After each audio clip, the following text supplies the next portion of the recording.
தமிழகத்தின் தலைநகர் சென்னையிலே இருக்கக்கூடிய சாஸ்திர வித்யாலயா என்கின்ற அந்த பள்ளிக்கரணையில் இருக்கக்கூடிய அந்த அற்புதமான பாடசாலைக்கு போனோம். நம்ம அப்படியே அந்த வெங்கடேஸ்வரன் கௌரின்னு அதை நிர்வகிக்கிறாங்க.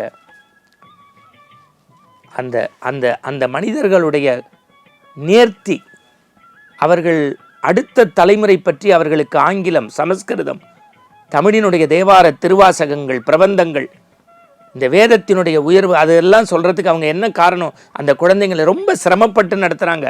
அதற்கு அவர்கள் சொல்லக்கூடிய ஒற்றை சொற்றொடர், இந்த மண்ணில் இன்னும் 100 ஆண்டு காலம் தர்மம் தலைப்பதற்கு இவர்கள் இல்லை என்றால் நாம் இல்லை என்று வேதத்தின் வித்து என்று பெரியவா தெய்வத்தின் குரலில் சொன்னதை அந்த பாடசாலையினுடைய வெங்கடேசும் கௌரியும் நிரூபித்து காட்டுகின்றார்களே. அந்த நல்ல உள்ளங்களுக்கு அனந்த கோடி நமஸ்காரங்கள்.